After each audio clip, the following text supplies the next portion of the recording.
Hi, everybody. I'm Audrey Moore with the Audrey Helps Actors podcast, and today is episode 114. Feeling mean about finishing SelfTapeMay 2024.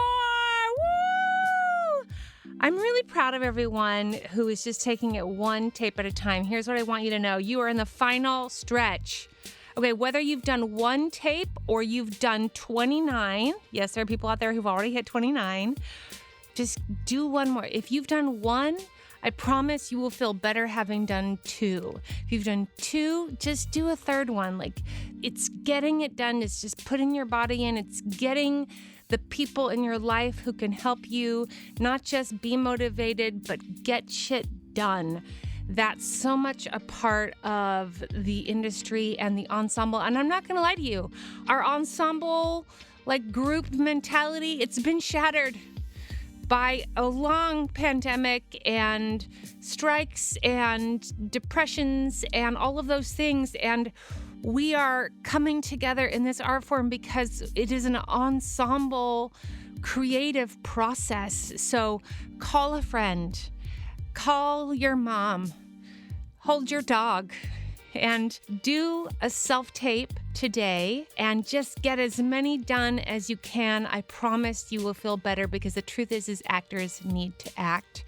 And when actors are acting, we just feel better. So I hope you are doing that. And congratulations to everyone who has crossed the finish line. And congratulations to everyone who's almost there. And truly congratulations to everyone who even made a SelfTapeMay account this year. Whether or not you even put something on tape, you took step number one, which is to start and say, I'm thinking about doing this. And you know what? I'll take it. Small steps. I'm Audrey Moore, and we have today episode Booking with Makeup. We have the one, the only, the magical Ashanta Morris. Ashanta has been a professional makeup and hair artist in LA for over a decade, working with the biggest stars that you have heard of, as well as the best headshot photographers, the biggest weddings. We discuss tips and tricks for using makeup and hair for auditions, including skin issues, hair texture, cold sores, color matching, all of the things that people aren't talking about, how to handle difficult situations with the makeup department. And we're going to talk about makeup for men. I don't think anyone talks about it. I don't think that's nice. I think that men wear makeup in the chair and then we just leave them out to dry. So we're going to talk about it. SelfTapeMay, 16 tapes, 1 month. You can do it. Yes, you can. You've got 5 more days in May. Can you do 1 or 2 more? Can you finish? Yes, you can. If you have the will to finish 16 tapes, you have to remember, if you finish, remember to sign up on the website so you can be entered into the prize package drawing. 1 random person who completes 16 tapes this May with the hashtag SelfTapeMay will be entered to win our prize package consisting of a 1-year premium subscription to casting networks, a 1-year subscription to Castability.Actor, a free coaching session with Self-Tapes Here, access to Stan Kirsch Studios' Become a Self-Tape Pro Masterclass, Amy Linden's The Linden Technique 15 Guideline Map to Booking Saturday Intensive, a general meeting with a casting director, Helen Geyer, the casting person behind the casting concierge. She has cast many fabulous things. Link to her on our website. Access to recording of The Business of Acting with Kara Shute Rosenbaum and Erica Bream, who have generously given so many sides out for everyone to have access to. And an invitation to be on the Audrey Helps Actors podcast. Yay! Sign up for free, my favorite price free, at SelfTapeMay.com to be eligible for the prize package and so that I can see your self-tapes. I'm loving watching your self-tapes. I am loving watching your self-tapes. This week, the review baby is being fed by one person, Shaylin Bass McFowle. Shaylin Bass McFowle. She gave 5 stars from Canada. Oh, Canada, I adore you. Take me. There are many of you who have been listening, following the page, are just discovering the podcast, and you have not left a review. And it's so easy. RateThisPodcast.com/Audrey. That's all you have to do. You just have to go to RateThisPodcast.com/Audrey and give me some feedback. This week's podcast is brought to you by Castability.Actor. Also brought to you by Self-Tapes Here. Also brought to you by Carla Zuniga Hair. All right, everybody. I hope you're on your way to an audition, and I hope that you book it. I've been having some good news lately, everyone. I hope you're getting good news, too. Let's book it! Audrey helps actors because they don't know anything. Hi, everybody. I'm Audrey Moore with the Audrey Helps Actors podcast, and today we have... Ashanta Morris. Yay, Ashanta! Hey, girl, hey. How are you? I'm good. How are you? I'm so happy to finally have you on after many years of begging and pleading with you. So all the pleading. All the pleading, really. And luckily, we are doing a lot of video today because I wanted some actual footage of the magic that you perform, which is wonderful. So tell everybody a little bit about what you do. You are a makeup artist. Mm-hmm. You mostly do headshots and events and editorial shots. You do work on film and television projects sometimes? Sometimes commercially, mostly. Commercially, I see, yeah. So you're working sort of the gamut. And I want to talk a little bit with you about your experience and the best ways to communicate with your department as an actor, and also some hacks and tricks so that actors can use hair and makeup to their advantage for auditions. Absolutely. So in communication with our department, I think that the key word there is communication. Great. I think that a lot of times you run into a hiccup when you're too afraid to speak up. So really just before you get into the room, understanding what it is that you personally need and having the confidence within yourself and self-awareness to just say that effectively with kindness and not being afraid that, oh, if I say it, then the makeup artist is going to be offended. Then most of the time it goes smoothly. Great. You have been doing makeup for how many years? Well, I don't tell people the exact number because I don't want to age myself, but I just started saying over 15. Great. I stopped counting at 15 Wonderful. years. Great. And I want to talk a little bit about, before we even get onto a set or onto a shoot or into an event, what is the kind of communications that are valuable to you in specific? I want to talk men and women. Okay. Somebody maybe has skin issues or concerns or a specific style they're looking for. What is the best way to communicate to you about that? So just being open in that email that first reach out, hey, my name is whatever. I want you to do hair and makeup for this event or for my headshot session. And if all the availability and everything align, then after that, if you do have any concerns, feel free to lay it out there. If you've spent a lot of time getting your prep doc together of the looks that you're going for, feel free to just attach that. If there's something that you need to have control over, so you need us to know, put that in that email. What's an example of that? An example of that is the headshot baggage is a good example of that. Okay. Sometimes people come into a headshot session with some bad experiences, right? Of things that happened before that really made them feel not seen or uncomfortable, or it made the shoot just not go the way that they wanted to, whether it was hair or makeup or anything. So they are more than welcome to say, hey, on a previous shoot, the hairstylist or makeup artist wasn't really good at working with my curly hair. I just want to make sure that you feel comfortable and confident working with my hair. Here's a selfie of my hair in its natural state. Are you comfortable? Is there anything that I need to do beforehand in order to achieve these looks that I'm going for? Love that kind of communication. Love it. Now, let me ask you this. How can an actor tell if the makeup and hair person responds and they're lying? Because I think that's, as an actor, what I might be worried about is that I'm going to say, hey, this is what my hair texture is. Are you comfortable working with this hair texture? Just let me know, because in the past I've had these experiences. Then there's this trust that has to happen that the hair and makeup person is going to say yes. And then they're going to get on set and the answer is going to be No. And so how does one gauge whether or not that response is truthful?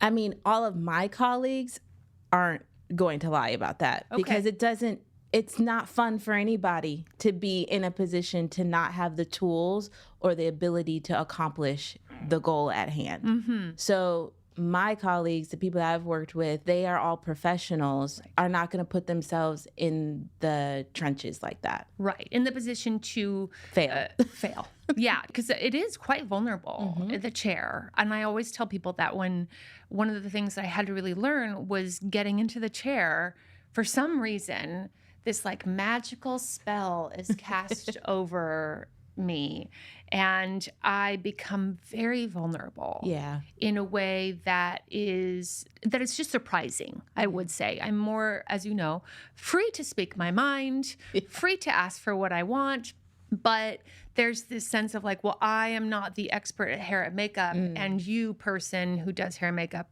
you are, so you do it. Yeah. So getting that communication in the chair, how can actors for any events, whether it's a in-person event, maybe a headshot session, or for something they're filming, how can somebody communicate in the actual chair in a way that is not going to be dismissive or combative, but stays collaborative? Yes, that's a great question. I love that question a lot. For me, I always open up the conversation with giving the actor the opportunity to tell me what is it that you like, don't like, or have to feel pretty, because those are things that I may not see, but you see yourself every day. So you have a certain way that you like to do things, or you've been through something. You're like, this one time, this one makeup artist did this one thing and I hated it, right? Yes. I want to know all those things. Great. If the stylist or the artist doesn't open up with that, you should feel confident to have that conversation. Just my slogan, or something I always say, is you are always able to tell the truth as long as you say it with kindness. Yes. So as long as your attitude and delivery isn't dismissive or rude, quite frankly. Yeah, right. The artist wants you to be happy. They want you to look good, feel happy, and feel confident. Yes. We all want that. That's why we do this. Yes. Is because we are part of making women feel great. And men. And men, yes. Making everyone who sits in our chair feel great. So the last thing we want to do is the opposite. That has been something that's been really wonderful in the discussion with people on all these other parts of the craft that I've had on this season. I've been posting booked self-tapes on the Instagram page for Audrey Helps Actors podcast.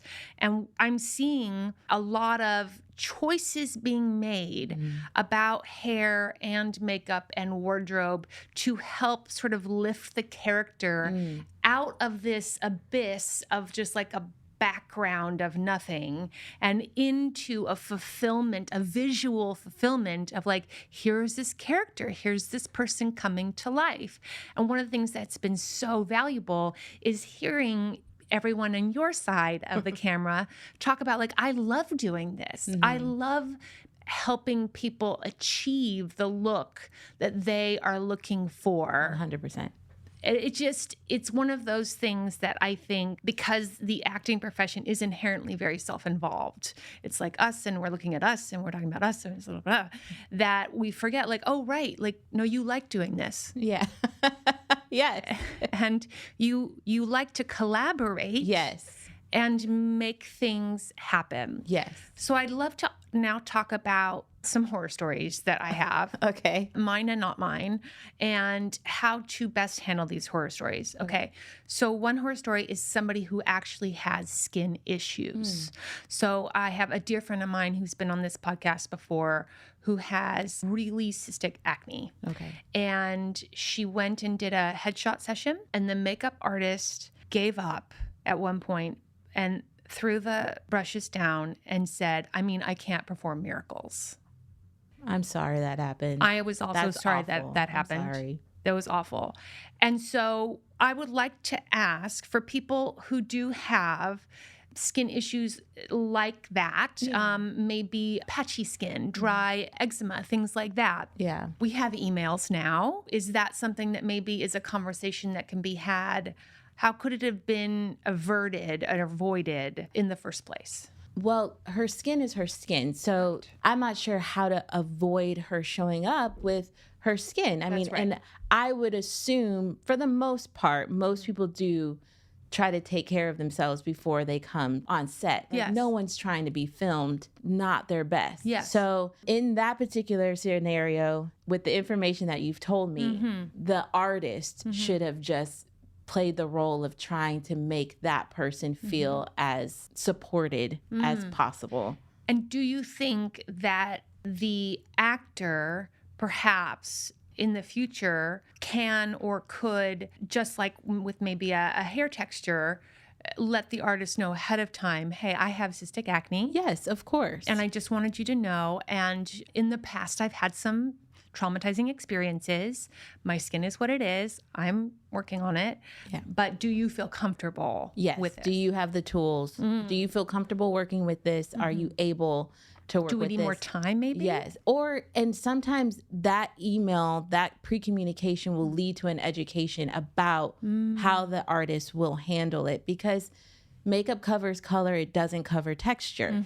So if there's texturial things that are happening, it's going to be seen. So you have to know that ahead of time. Great. And if you use a lot of product to try to cover that up, you might end up having to use a lot of retouching to retouch the extra makeup. So there would be that education involved and for both people. And for both people to manage expectations and figure out what it is that the client ultimately will want. What would you prefer? Would you prefer me just to like make sure the redness is calmed down, try to clean up as much as possible without packing it on? Will you still feel comfortable and beautiful knowing that you can edit a few things in post? Or would you prefer me to pack it on so that you just don't see anything, which I'm more than happy to do. Love this conversation. This is really important because no one's having this conversation. In my chair, they are. But in amongst actors, because there's so much shame around it and embarrassment, right? I'd also like to talk about, for men and women, I get so many traumatized individuals emailing me and DMing me about cold sores. Oh. To the point where they're like, I think I can't pursue acting because I get cold sores. Yeah. And I say, listen, like 98% of the population has the virus and many people get cold sores. And this is Hollywood, ladies and gentlemen. And if you think that your famous actors aren't getting cold sores, then you are mistaken, right? So if somebody has a flare, one thing I want to just let everyone know, there's a link to my dentist in Los Angeles, and many dentists in major cities have them. There's a laser that you can do, and the magic that the laser will do on your cold sore in like a 10-minute session is out of this world. That's amazing. And it's so affordable. For like $100, a cold sore can go from 80 to 20 in 10 minutes. Done. That's the solution. It's so great. Okay. However, if that doesn't happen and then they come surprise on set. That shouldn't be a surprise. Please communicate with us. Okay, great. Because it is a virus and it's easily transferable. So we need to know that ahead of time to make sure that, I mean, I have everything for every situation because of the nature of my job. Right. But the artist may want to use a disposable lip brush. It's nothing to be ashamed of, first and foremost. Yes. It's just about the communication. That's right. So that everyone feels comfortable.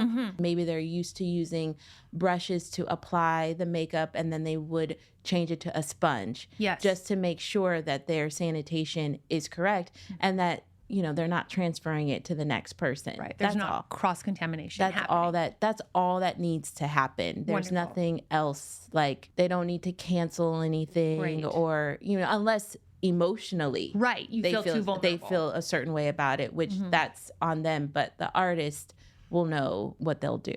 Great. Yeah. But wait, Ashanta, you just little angel on this earth. Wait, I have to interrupt you. help me. I need some help. And now it's time for listener questions. I'm so scared. This listener question is brought to you by Self-Tapes Here. Jeff Pride is awesome. He is a session runner. He is great at audition taping. It's a great audition taping service.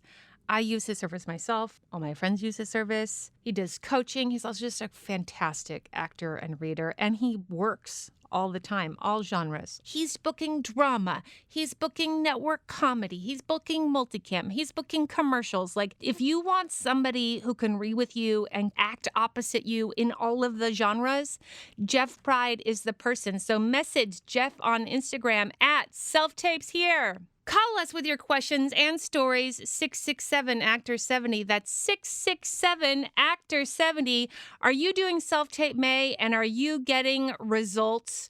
Are you feeling like, boy, I did that and this amazing thing happened? Do you have a story from a previous year where you did SelfTapeMay and then you started auditioning a bunch and booking? I want your stories. I want them. Do you just need a little encouragement? Just call me and be like, Audrey, I need some encouragement, blah, blah, blah. And I will encourage you. You will get podcast encouragement directly to you via a podcast for many thousands of people. Take it. You guys, we need a lot more questions. Hi, Audrey. My name's Evan Daigle. I'm calling from Los Angeles. I was just wondering, when casting producers, whoever, actors talk about like, oh, they're going to look at my resume. Actually, what resume are they looking at? Are they looking at like your Actors Access resume or your IMDb? I'm sure they're doing all of that, but like no one really has like PDFs of their resumes floating around, to my knowledge. I don't. My reps only have like my Actors Access and I guess my IMDb. So I'm just wondering, like, what exactly are people talking about when they say they're looking at my resume? Thanks. Love the pod. Hey, this is a really great question. So there's a couple of scenarios. Often with especially feature films, independent films, feature films, larger roles, your IMDb Pro link gets sent along with your audition. Now, that's a specific circumstance. The reason it's your IMDb Pro link is usually it's maybe a little bit more cool and professional looking. They can look a little bit more deep at the projects you worked on and see who else you worked with. So maybe you've done a TV show and on your Actors Access, it's going to have the TV show, but on IMDb, they can click that TV show and see if there's any mutual relationship so they can call somebody and make sure that you're not crazy and or a jerk face. So that's a situation where IMDb Pro is going to be used. Now, if you do not have an IMDb Pro account that is updated, that has great photos on it, that has representation on it, then I strongly recommend that you do. It is befuddling to casting when they look you up, no matter what level you're at, and you don't have pictures on your IMDb Pro. I just want you to know it is befuddling to them and makes them wonder what is happening.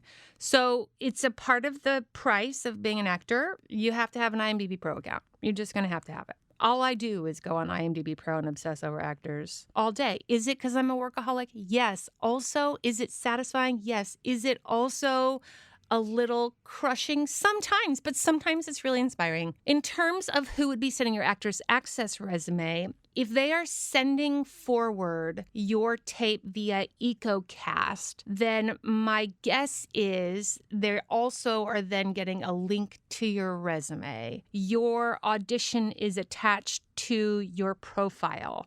So then they can click on your profile and see your resume. Now, again, depending on the project, that's probably not enough for them. They probably are looking at your resume and then also doing a shit ton of Googling, depending on the size of the role and who it is. They're not like Googling you a ton for one line on a network television show. Like, that's probably not happening. But if you are going in for a large role and they want to make sure that they can trust you, push you forward, get you into the next group, they want to see sort of what kind of chops and experience you have. All right, I hope that is helpful. This listener question was also brought to you by Carla Zuniga Hair. You know, she cuts my hair. She cuts Jesse's hair. She's amazing at curls. She is going to cut one of my wigs next Thursday. She is also fantastic at men and men's hair systems. So if you are a guy who watched the videos with Raisa and you were like, oh shit, I want to experiment with that, I want you to know it is not nearly as expensive as you think it is. It is possibly very worth it, and also just something exciting to explore. Do you like to explore different looks? Do it. If you're a guy and you want to give it a go, I can't tell you how much I encourage you to give it a shot. Book an appointment now by DMing her on Instagram at Carla Zuniga Hair. And now back to your regularly scheduled program.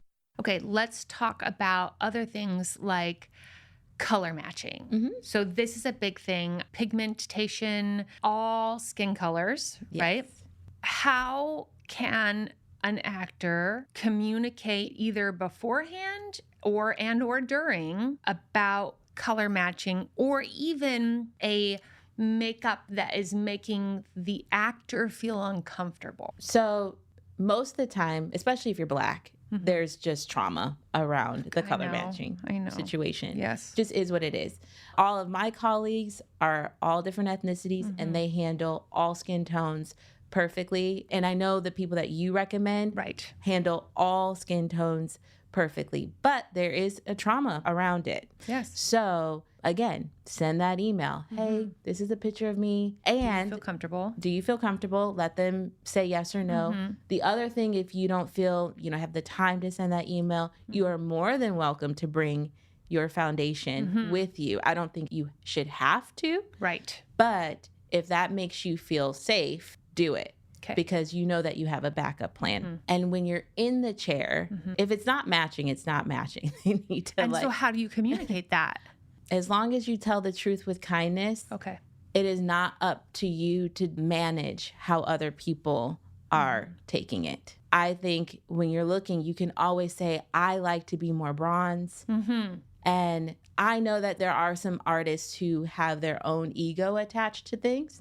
So that is definitely fair. With me, just tell me what it is. We can have a conversation about it. I can tell you okay, it's starting to get a little oompa loompa, but if you want that, we can do it.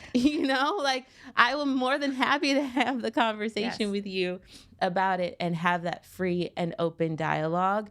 But for the most part, as long as you say it with kindness, you should feel more than comfortable to be like, I like to be a little bit more bronze, and open up that dialogue and understanding too that sometimes it's a matter of people like to be a little bit more warm. And it's not a matter of we want to change the foundation color. It's that the photographer in Capture One or whatever system they're using is going to change the temperature of the photography. Interesting. And if you communicate well enough what it is that you ultimately want, and you don't do it in a passive aggressive way, we can translate what you're saying to educate you about that. I would love for you to give me an example of a passive aggressive way. And the reason is because I don't know that everyone knows that they're being passive aggressive. By definition, when you are thinking something that you want, don't like, don't like, and instead of conveying that, you beat around the bush so far.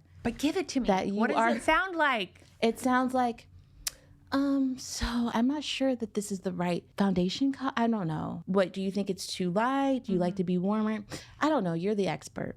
Oh, fascinating. Okay. Well, I mean, it's matching your body and it's matching your shoulders. Everything looks good to me. Do you want me? I'll just add a little bronzer. Yeah, maybe that's it. So you add a little bronzer.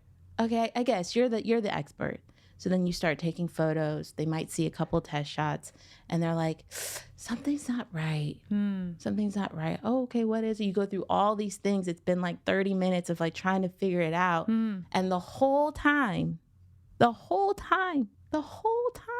they had their foundation color in their purse. And then they're like, this is the foundation I used. And it's 3 shades darker than what is on. Interesting. That's passive aggressive to me. I see. That's a lot of wasted time, a lot of not just saying in the beginning, I use a lot darker of a color.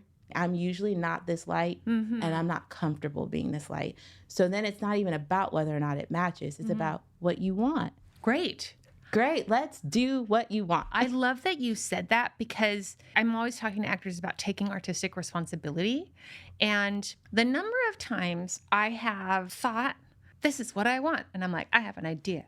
And then my team is like, and often they're right. And I'm like, but you know what? It's my lesson to learn too, that if I have a preferred choice and I'm going to go for it, then I will have to look at the results of that choice. Yes, just make a choice. Just make a choice.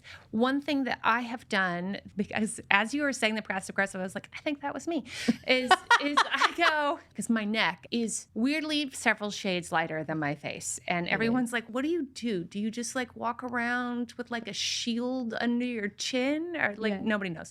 And so I have to talk about that and often say, bring it down. Hey, so my neck and chest is showing because of what I'm wearing. And I'll say, does it look to you like my face and neck have a large discrepancy? And then they'll look and they'll be like, oh yeah, I can see that. And so I'm like, okay, great. But I also want people to know I often will show up with my bag and I say, I brought my own makeup as well. We don't need to use it.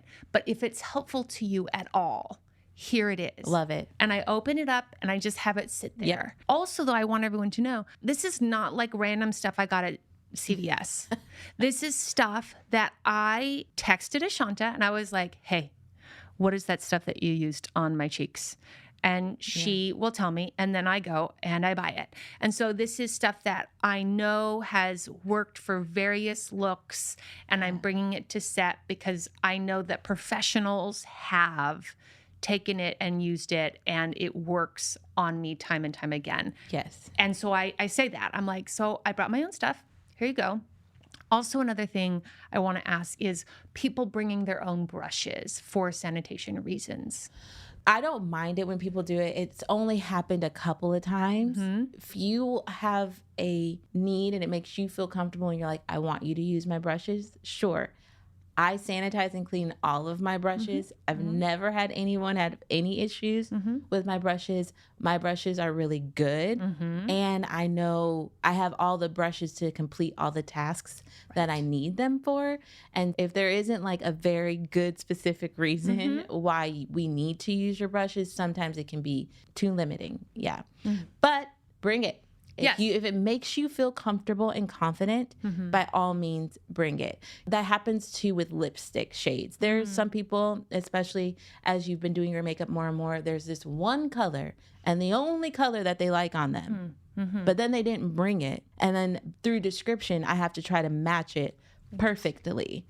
And it's like, it's one thing if you are open to an array, because then we can play, I can figure out, what it is. But if it has to be super specific, then bring it. Great. So if somebody has their makeup kit and they bring it, a good way to do it that's not passive aggressive or aggressive is just to say, I have it. If that's of interest to you. Here it is. And you don't need to bring your luggage, just the essentials. Like the essential things that you're like, this is what I really like. I really like this mascara. I really like this lipstick color. This is my shade of foundation that I really like. Like a Ziploc baggie worth of stuff. We don't need everything. Don't need your trunk. Yes, we do not need the trunk. Travel carrier. As your little security blanket. And I always end up asking the client, like, are these the things you would prefer me to use? And they'll tell me, yes, I prefer this. Or they'll say, oh, no, I just brought it just in case you need it. And I'll be like, okay, great. I don't think we'll need it, but if we do, I'll use it. But wait, Ashanta, you just little angel on this earth. Wait, I have to interrupt you. Help me. I need some help. And now it's time for listener questions. I'm so scared. This listener question is brought to you by Castability. Download the app for free and sign up for free. And they will send you a promo code to download enough free sides for the entire SelfTapeMay. Original scenes written by a great writer's room with roles for every actor. And here's the thing. Even if you're a little late on SelfTapeMay, download it, get the sides for free, and then just hold them and then do self-tape practice as you wish with a bunch of free sides that have been given to you via Castability. But that's not all. Do you want some feedback from a casting professional on your self-tape? You can find out your strengths and weaknesses by real casting professionals who will give you feedback in 5 categories: believability, specificity, creativity, personality, and finally, Castability. And you can try one. You can try like a one submission for free. So just try it out. See if you like it. Visit Castability.Actor/SelfTapeMay. That's Castability.Actor/SelfTapeMay for free sides. The free neutral scene that we're doing /open scene. And for your free submission to their casting professionals, call us with your questions, call us with your stories, call and ask for cheerleading. I will give it to you. 667-ACTOR-70. Hey, Audrey. It's Erin McShane. Yay! Okay, so I'm calling to talk about SelfTapeMay. This year is all about transformation, and what a perfect theme, especially for myself. As you can tell, I'm talking with a little bit of a lisp. That is because this year I discovered that I have tongue cancer, of all things. How super, super scary it is for an actor to face losing their ability to speak and communicate. That is what I am facing. So this year, I am committed to transforming, learning ASL, learning how to communicate differently. I have surgery on the 22nd of April, and after that, I will have lost a portion of my tongue. I will still be able to speak and communicate, but I will speak with an impediment. Probably a little bit different than the one that I'm speaking with now, but I am committed to finishing SelfTapeMay. I have done SelfTapeMay every single year it has existed, and I want to still be a part of it in the way that I am able to, which, like I said, is learning some ASL, learning different ways to communicate, practicing my speech exercises, my throat exercises, and using that as the tools for my SelfTapeMay. Use what you have available, transform into something new, and it's about to be wonderful. Thanks, Audrey. I'm so happy to get to see you at Jet Rag, and I will see you soon. Bye. Well, I just love this listener, and I love this call. You are the second person I know personally who has been diagnosed with and undergone treatment for tongue cancer. You guys, cancers happen. And here's just what I want to say to you, lovely, beautiful being. You don't have to finish SelfTapeMay. I just want everyone to know, if you get cancer and you get operated on in April, you get a SelfTapeMay pass. I'm going to honorarily include you as finished 16 tapes in the month of May because cancer, especially if you're an actor with tongue cancer who then gets your tongue operated on. Now, I have spoken to this beautiful creature since her surgery, and I am happy to say the surgery went well. The swelling has gone down. It's good news on all fronts, but everyone, take care of yourself. Go get screened. Go get health checkups. This life is beautiful. This art and humanity is magical. And I am so grateful for your health and wellness. And thank you so much for the call. And now back to your regularly scheduled program. I would also love to talk about men of color because I think that is a subject that doesn't get talked about often in terms of hair and makeup. And how beautiful chocolate chips. Yeah, beautiful chocolate chips. Love it. And how can men of color, because women often wear makeup, right?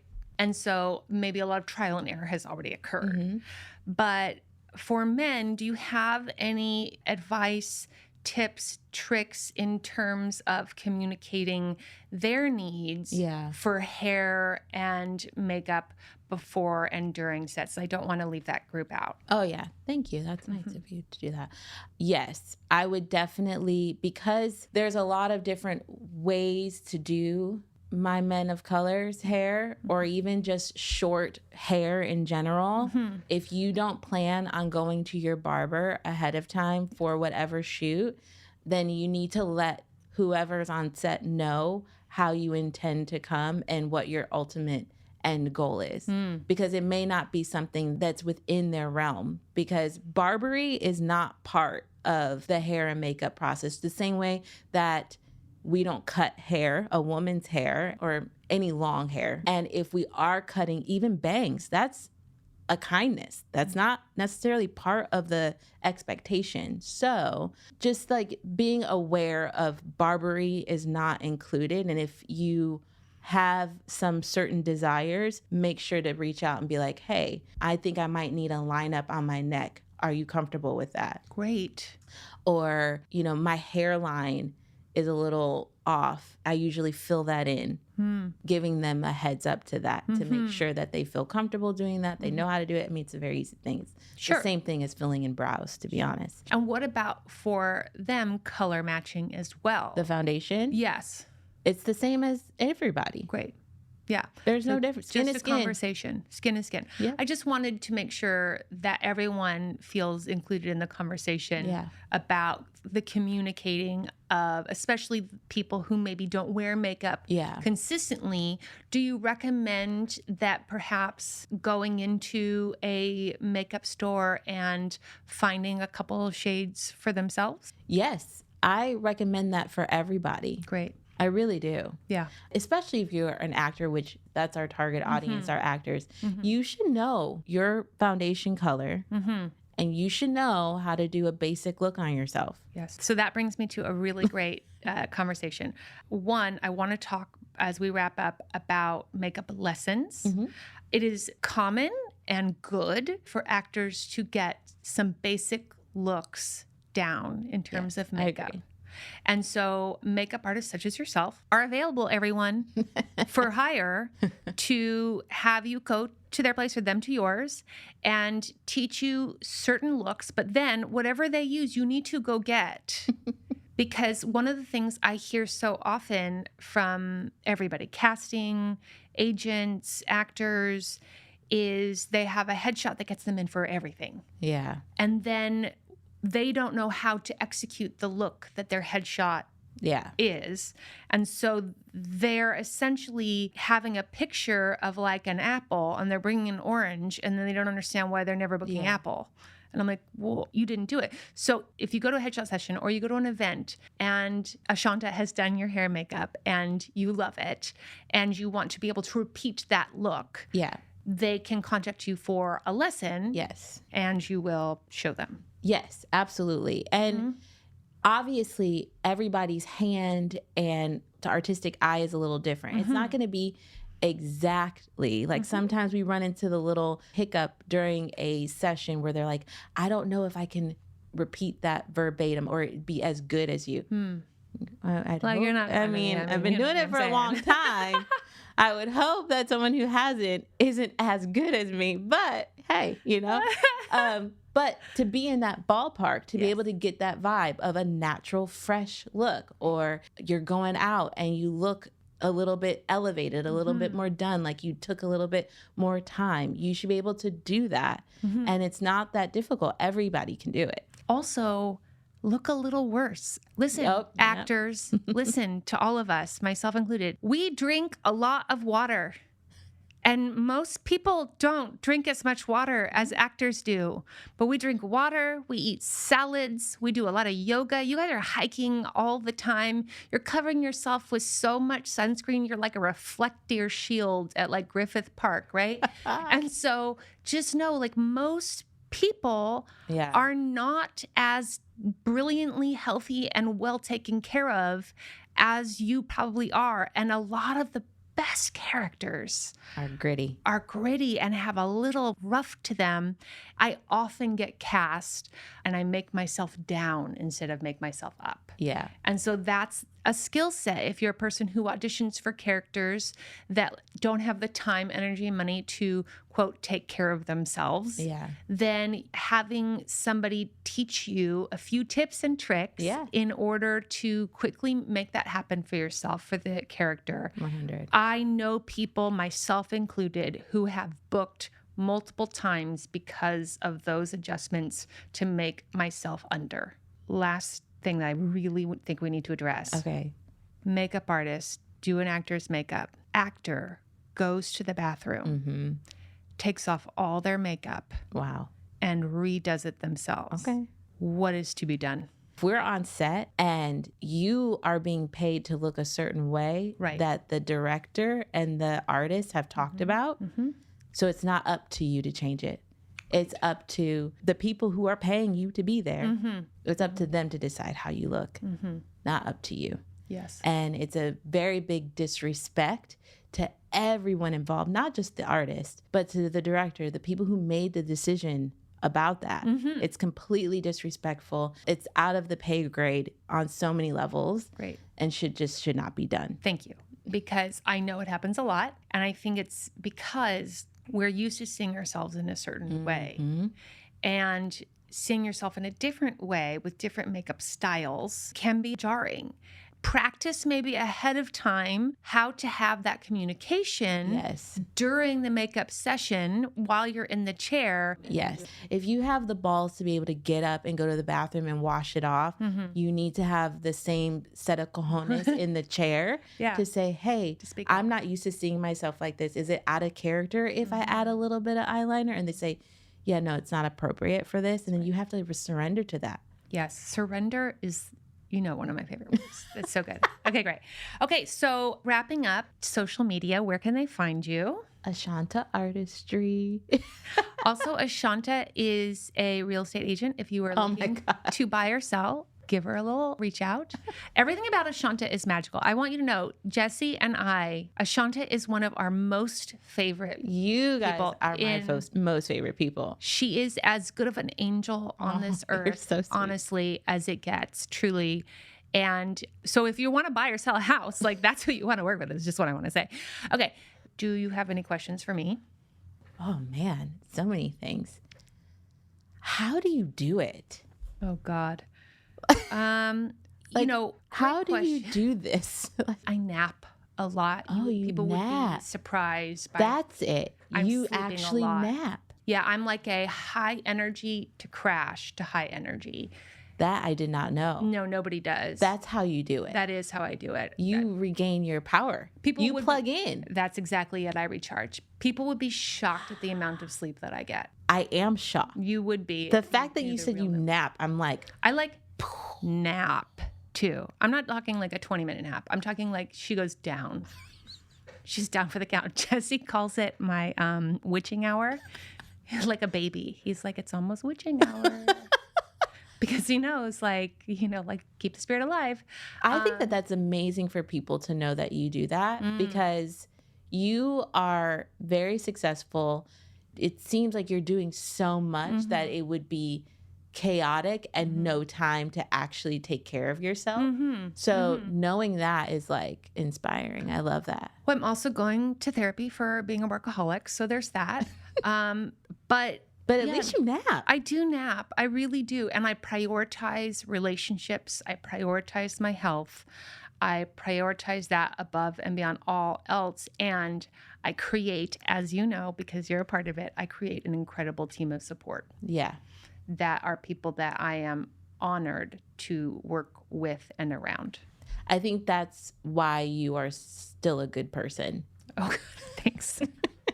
I think everything you just TikTok goes the clock. Taking care of yourself and getting naps, prioritizing your relationships. Because I tell people, I'm like, yeah, Audrey, I love her so much because she's very authentic and she's kind. She's just a kind, good person. And I think if you didn't take care of yourself, you didn't nap, you'd be so short-wired. That's why I'm like, how are you able to be a good person? That is why I nap. And do all the things that you do. It's because you nap. But do you know why I learned that lesson? Waiting tables. Because when I was waiting tables and I didn't nap before my shift, I would earn like 30% less money. And when I napped before my shift, I would make way more money. Because you were just nice. Because I was just like happy to be there. And I was like, oh, I'm costing myself money, literally, by being unpleasant. You're so smart. And so I needed, stop it. I just like love naps. I mean, truly, I just like love to nap. Okay, last thing, you get to choose a plushie. I get to choose one? Any plushie on the wall. Choose a plushie. Any plushie. Oh my God. And then you have to come sit back down and show us which plushie you're using. Oh my God. The amoeba. I think I have to pick this one. Okay, because great. it's like the first thing ever created. Like it looks like a what was it? Yeah. It doesn't even have a mouth. That comes out of the sea, like when they were like, and then they it's came just out goo, of the sea. you know, like just one cell of. It doesn't even have like skin. It's just like that clear thing. Do you know what I'm talking about? Yes, I know exactly what you're talking about. I've seen all of the same documentaries, and I love. But show them the face. So it's me. I'm just like on the floor. That's not true. Stop it. Okay, so we are going to switch over and we're going to do a make under and then we're going to do a glow up and we are going to have that available to everyone. Thank you so much. Thank you for coming on. I'm so happy to be here. What a wonderful conversation. Thank you so much. Next week on Audrey Helps Actors, we've got Fonzie. Ayo, Fonzie. Fonzie's really great. I can't wait for you all to be introduced to him if you haven't already. Special thanks to Ashanta for just being always the best. You're just always the best. And you look freaking great in coveralls and a jumpsuit. I just want you to know she is a jumpsuit inspiration to me in my heart. This episode was edited by Matthew Patrick Davis, and I want you to remember, when you're out there, when you're feeling maybe a little bit tired and wired from a self-tape that you got and you're thinking about it and you're like, oh my God, I just want you to remember, don't forget your towel. All right, everyone, I love and adore you, and I can't wait to see you soon. I think we should do a wrap-up meetup, like a SelfTapeMay wrap-up meetup, because community, like we all need community, and I want to give you hugs. All right, have a good week.